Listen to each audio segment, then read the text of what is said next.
Nah, oke, sekarang kita akan membahas hal yang sangat penting, yaitu pengecualian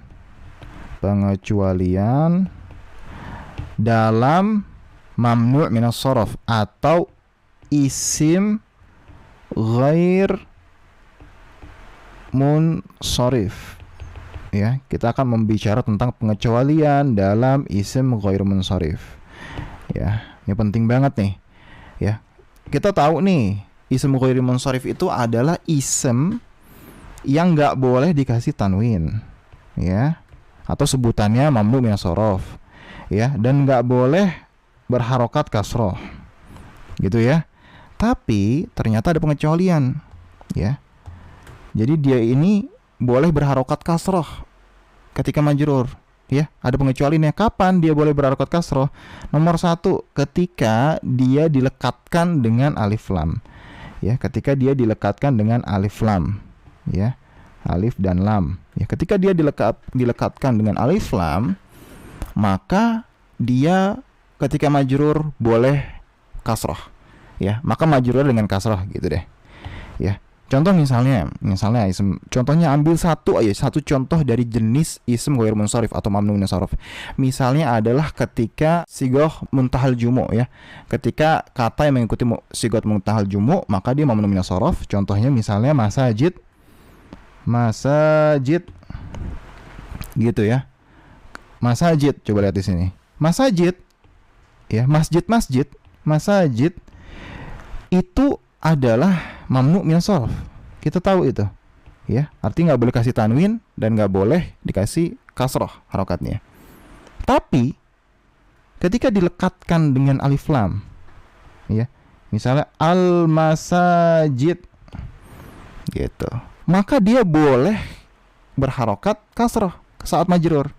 Kita mau bilang fil masajid, ya, maka dia boleh berharokat kasroh. Tapi kalau kita bilang fi masajid, maka nggak boleh kasroh, harokatnya adalah fathah, gitu ya. Lihat perbedaannya. Ketika ada alif lam, dia boleh, atau dia harokatnya ketika majrur adalah kasroh. Ketika nggak ada alif lam, dia tetap isim ghair munsharif yang majrurnya adalah fathah. Ketika dia harus berharokat kasroh, justru jadi fathah, gitu ya. Ini nomor 1, ketika dilekatkan dengan alif lam.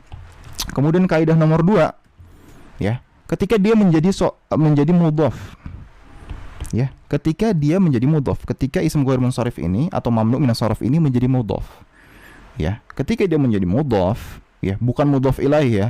Ini tanbih di sini, perhatikan di sini, dia menjadi mudhof, bukan mudhof ilaih. Ketika majrurnya, maka harokatnya adalah kasroh. Contoh misalnya fi ahsani takwim, ya, fi ahsani takwim. Coba lihat di sini harokatnya, ya. Ahsan ini dia apa? Dia mudhof, betul, dia mudhof dan dia mamnu' minas shorof, ya. Tapi karena dia memang mamnu' minas shorof, tapi karena posisinya di sini adalah mudhof, ya, maka dia harokatnya apa? Harokatnya kasroh, gitu ya. Karena saat ini dia lagi majrur nih, ya, dia merupakan isim majrur dan dia juga mudhof, maka harokatnya kasroh, ya. Kita tahu ahsan ini merupakan mamnu' minas shorof. Kalau kita bilang fi ahsan doang misalnya, gitu ya, misalnya kita mau bilang fi ahsan, ya, maka kita bilangnya fi ahsana, oke, fi ahsana, bukan fi ahsani. Tapi karena ada setelahnya ada takwim, maka ahsan ini menjadi mudhof, ya, maka dia harokatnya adalah kasroh, gitu ya. Bit taufik.